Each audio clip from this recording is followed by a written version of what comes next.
Hello, welcome back into my studio and to my channel. I'm so happy you are here. I am reviewing a Brighter Day Pigment palette. This is called the Sweet Tooth palette and it is awesome. I'll say that about all the palettes, but this one is wonderful. I love the bright and the muted colors, which you don't get in too many palettes, and so I love that about this. And this video, I'm going to show you how I like to swatch this palette and some tips and tricks on how to use different colors that are in this palette. Alright, so a little bit about the Sweet Tooth palette. There is 18 colors in this palette.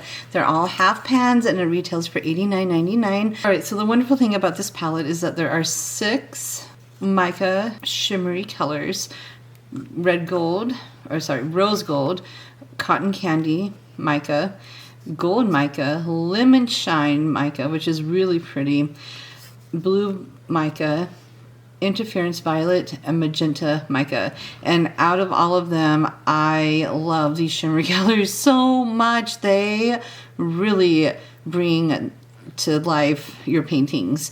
The other thing that I love about this palette is the iron glimmer and the violet ochre. I love those two browns. They have, I'm going to show this one a little bit. This is like iron glimmer and this is violet ochre, and it's like a purpley brown, but you don't have to mix it, so it's really pretty and it pairs well, I think, with the magenta mica.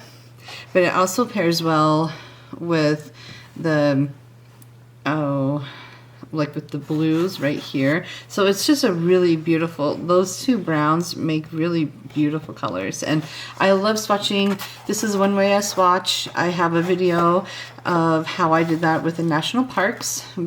And you just take a flat brush and you just start putting marks on it, and then pretty soon you get this whole paper filled with beautiful colors. Alright, so I could talk about color all day, but I really truly love the color ranges of this palette.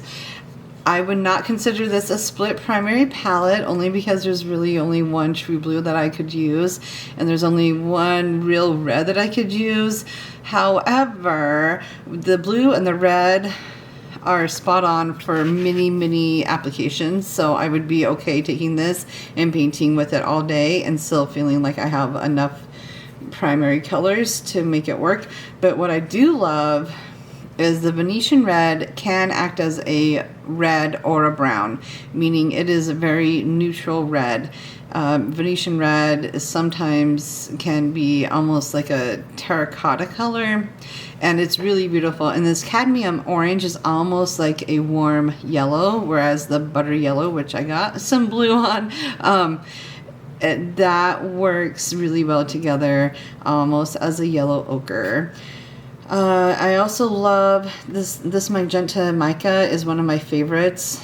It is by far a color that I have grown to love. I used rose mica in this right here for I use rose mica and the red, Mayan red, to get this brownish, shimmery-ish frosting look, and it worked out really well. Okay, so those are the colors. Sometimes it's nice to see kind of how the colors play together. So what I love is, I love how this Venetian red right here, it is a very soft red, brownish, warmth color. I also love, so here's a thicker application of cotton candy, and here's a lighter application of cotton candy. And then the interference violet, I'll show, this is interference violet. It almost looks white, but in the light it'll change and you'll see kind of like purpley iridescent color to it. So that's really pretty. And you can kind of see that this magenta mica kind of went into this blue, that brown, and look at that beautiful, look at how that turned out. That's beautiful too, right in there. So this is a lovely palette for almost like a modern, I would call this very modern. It's not a traditional palette, and the modern colors that are in it really kind of will make your artwork jump out, because it's not normally colors that would be put together in a palette. So I like that. I'm loving this butter yellow and that cad orange with that cotton candy. It's so pretty. That blue that I'm talking about, like it does remind me of a phthalo blue, but it does have some granulation to it. So it's just a lovely color and a lovely palette. This also, the Hooker's green, is really bright. It almost reminds me of a spring green, or not a sap green, but just it's just a beautiful green that you do find in nature, so you don't have to mix it too much, I don't think. Anything else? Yeah, that Mayan red has really stolen a piece of my heart too. And the rose gold, here's the rose gold right in here. Oh my gosh, and it's so like beautiful. It kind of camouflage. You can kind of use it with any color. I'll show you on this right here. So here is rose gold right here, and like I said, it just kind of camouflages with most of the colors, which is really nice. I like when a shimmery mica pigment can just camouflage with the colors, and so you can kind of see that, which is really nice. So anyways, it's a lovely palette, and Nancy Olson hand makes these colors to be absolutely perfect for the palette, and she did a marvelous job on this palette. All right, let's get started. I do want to show how different colors will mix with different colors, because that's what I like to do. So I'm going to spray down this palette with this spray bottle. And I'm probably not going to use micas, because I really want to show you the browns. Okay, so this is Iron Glimmer. And the name, I thought, meant that it would have like some glimmer to it. It does not have any glimmer to it. And so I'm going, but look at that granulation. Holy schmoxeroli. And I'm going in really thick with this, because I wanted you to see kind of how the different browns mix together. I'm going to move in my camera just a little bit, and so you can see my palette. Okay. I'm actually going to use a magnet to just hold it so I know where, yeah, okay. All right, so that was Iron Glimmer. Now let's go to Violet Ochre, and you're going to see a little bit, maybe a little bit more of that violet come out. There is, when I say violet, I don't know if it's really that, it's called, I just like it. It's just really pretty. Violet Ochre is probably the pigment that she got, and for whoever found the pigment called it Violet Ochre. There might not be any violet in it, but I love that this is like more reddish and this is more brownish, more neutral, and I was gonna add a lot more pigment into it and see what happens. Okay, and then we have this beautiful burnt umber, and that is more red, and I just think that's gorgeous too. And so what I'm going to do with that one, then I'm going to go in with my Venetian red and see how much redder that is. This is pretty red, but this is a nice beautiful brick red, so you can kind of see the different colors in that. I don't know, yeah, you can see the difference. Okay, good. And then with the reds, I might go into I'll go in here. This is rose gold, just so you get an idea of what rose gold can do.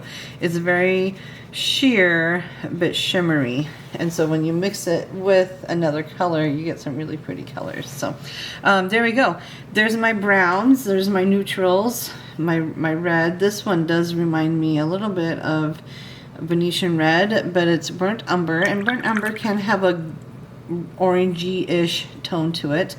And because I can, let's just put in some of the orange, and you'll see how beautiful the orange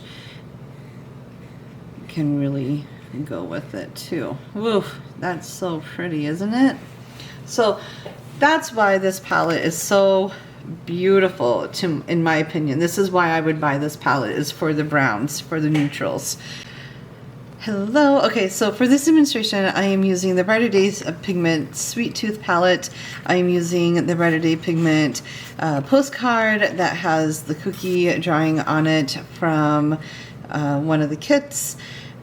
And I'm using the Zim C synthetic round. This is a size 10. I also have a size 8 and I believe a size 4. So I'm just going to show you, I'm actually going to stretch my canvas this time. I don't normally do that, but for this time I am. So I sprayed it on the bottom and now I'm spraying it on the top.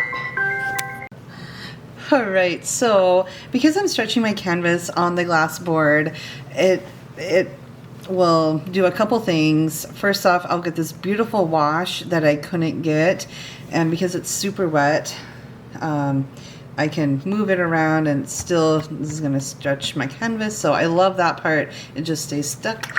And then it also will move the fibers out a little bit, so then the pigments get really into the paper, and that gives it a richer, neat look to it and feel to it, because the pigment is like part of the paper, and I love that part. And I think what I'm going to do is I'm going to keep it kind of simple, and what I want to do is I want to add mica and some brown. So I'm going to start with the mica. This is rose gold, and I know rose gold, but I think this is going to look really pretty, and it's going to give it kind of this sheen look to the background, which is what I'm looking for. The rose gold is not bright by any stretch, like it's a nice muted color. And it's okay if I go into the cookies. I don't want it to be all into the cookies, but a little bit is fine. And then because I have this rose gold, I think I might just add a little bit of this Mayan red. I say that and I'm actually going to change it. I want to try just a little bit of this orchid, and I just want to like basically put it in a little bit. I love crumble cookies, and so anytime I can put like pink next to brown, like I'm happy. And I know that this is orchid, so there's a little bit of purple, violet, yeah, purple, but it's mostly pink. So that's where the inspiration is coming from crumble cookie, and I'm okay with that. Okay, that's looking good. Now I'm going to put some cadmium orange lightly, and because the water is so wet, I can kind of get away with just using the water that's on here with a little bit of pigment on my brush. And I'm already loving this orange and this purpley violet pinky color. That's gonna look really awesome. And once it dries, it's gonna dry even lighter, but that just gives us a base to go on. And this cadmium orange gives it a lot of warmth, which I'm really loving as well. Woohoo! All right, so now the hard part is to just wait and let it dry. And no, I cannot use a heat gun to dry it up. It's got to dry naturally. When it dries naturally, it will be a really good thing. What I could do is I could start adding a little bit of that brown. I'm going to add some of this iron glimmer. And I'm gonna try really hard not to. This is why I love my gloss palettes, is when I have too much, I can just add it, like, yeah. And I like it because I can just kind of wipe away, yeah. And it's gonna dry a lot lighter. And I don't want my cookies to look burnt, so that's why I am stretching my canvas so I have this beautiful look to it. All right, so I am just going to walk you through kind of my process. So I am taking this cad orange and straight from the palette, and I am glazing over the whole cookie. That's going to give me the warmth that I need, and I'm going to do that for all the cookies. And then while that is drying, I will then get that chocolate back into those cookies, that brown, but I really wanted to get that orange for the warmth of the cookies. So once I do all of that, now this is a dry brush, I let the orange dry, and it's fairly dry. There might be a little bit of wet pigment, but it's mostly dry brush at this point. And I'm just filling in where I think the chocolate should be. And if it is a little bit wet, that's okay. I'm getting the lost and found edges, and I'm happy with that. A tip is that you can always go darker, but you can't go lighter. So for this, I realized that my darks were too dark, and so I needed a little bit more warmth in some part of the cookies. Not all of it, but on one side, wherever I think the light might be, that's where I'm going to add a little bit more warmth to that cookie, just to give it a little, just to pop it a little bit. And you'll see that I'm just doing that to all the cookies, and I'm just doing it to just on one side, right? And I move my paper around a lot. That's just how I work. And you'll see that that glazing really does work. All right, so is the Brighter Day Pigment palette, the Sweet Tooth palette, worth the $89.99? Yes, I believe it is. It is really hard to get a palette that's curated with some muted colors and some bright colors with mica shimmery pigments, and that they're handmade. All those things for me makes it worth the $89.99. I love that there's bright and muted colors. I love the rich and the buttery or creamy texture that we get with this palette. There's a lot of opaque colors, but there's also some really beautiful translucent colors, like the blueberry blue, or the studio blue, blueberry blue, and the Mayan red. That is beautiful, along with some of the Lumi colors and the cotton candy pink. Those colors are very much like Brighter Day Pigment colors that you can't get anywhere else, and I just love them.